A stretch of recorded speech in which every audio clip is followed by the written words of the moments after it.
Right now, without thinking, you probably just put something in your pocket.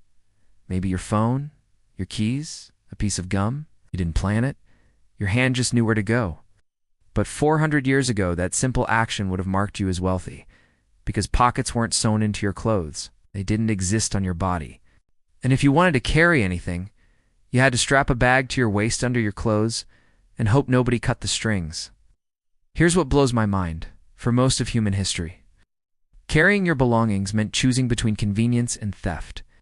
Women especially had to tie separate pouches under their skirts that required lifting multiple layers of fabric just to access a coin. Men wore visible belt pouches that screamed "rob me" to anyone watching. By the end of this video, you will never casually slide your hand into your pocket the same way again, because you were about to discover how a simple sewn pouch became one of the most democratizing inventions in fashion history. Look at your pants right now. Run your hand along that opening on your hip. There's a precisely folded piece of fabric, reinforced at the stress points, with a curve that perfectly matches the angle of your relaxed arm. When you slide your hand in, it takes less than a second and exactly zero conscious effort. According to fashion historian Rebecca Unsworth, the average person reaches into their pockets 47 times per day. That's over 17,000 times per year. In your lifetime, you'll access your pockets over 1 million times. And here's the thing that's actually remarkable. Pockets fundamentally changed what it meant to move through the world as an individual. They made privacy portable. They made theft harder. They made independence possible.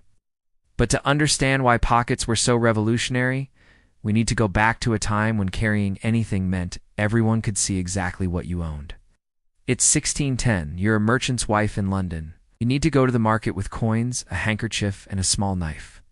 But your dress has no pockets. Instead, you have a small fabric bag tied around your waist with a cord. It sits underneath your skirt, accessible only through hidden slits in the outer fabric.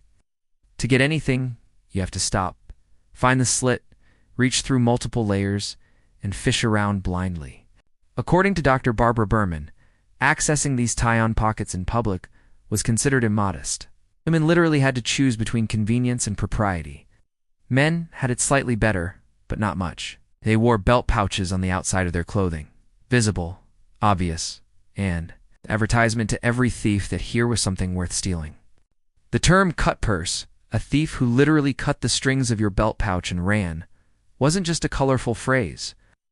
It was one of the most common crimes in European cities. This wasn't just inconvenient, it was dangerous. It limited mobility and reinforced class distinctions, because only the wealthy could afford servants to carry their things. And then, sometime around 1670, a tailor whose name we'll never know had a simple idea. What if we just sewed the pocket into the garment? The first inseam pockets appeared in men's breeches, and the genius was in the engineering. A precisely angled opening, reinforced at the corners, leading to a pouch sewn between the outer fabric and the lining. The design solved for problems at once. First, your belongings were now concealed, making theft exponentially harder. Second, access became instantaneous. One fluid motion. Third, you could carry more without discomfort. Fourth, the pocket was permanent. It was part of your clothes, according to the Fashion Institute of Technology's archives. This innovation spread through men's fashion within 20 years. By 1690, nearly every pair of men's breeches made for the middle class and above included inseam pockets. But here, where the story gets frustrating, women's fashion actively resisted pockets for another 250 years. Think about what became possible with pockets. A working man could carry his wages, his tools, and his identification without hiring someone to help him. A merchant could transport coins without advertising his wealth. The inseam pocket enabled the modern concept of personal, private property. Not a house, but property you carried on your person, invisible to the world. This sounds small, but it fundamentally changed social mobility. A young man could leave his village with his fortune in his pocket, and nobody would know if he was wealthy or destitute. The pocket created anonymity in crowds. It created financial privacy. It created the possibility of self-invention. And yet women's fashion fought against pockets for centuries. The reasoning from fashion historians was that women didn't need pockets because they didn't need to carry things independently. They had husbands, servants, and tiny decorative bags that could barely hold a handkerchief. It wasn't until the 1890s, and really not until the 1920s, that women's clothing regularly included functional pockets.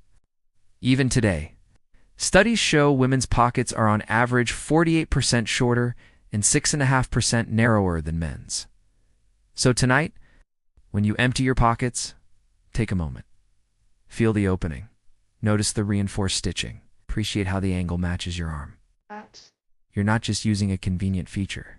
You're experiencing a 350-year-old innovation that transformed independence, privacy, and social mobility. You're carrying forward a design that was once luxury, then liberation, and now feels like such a basic right that we get angry when our clothes do and have it.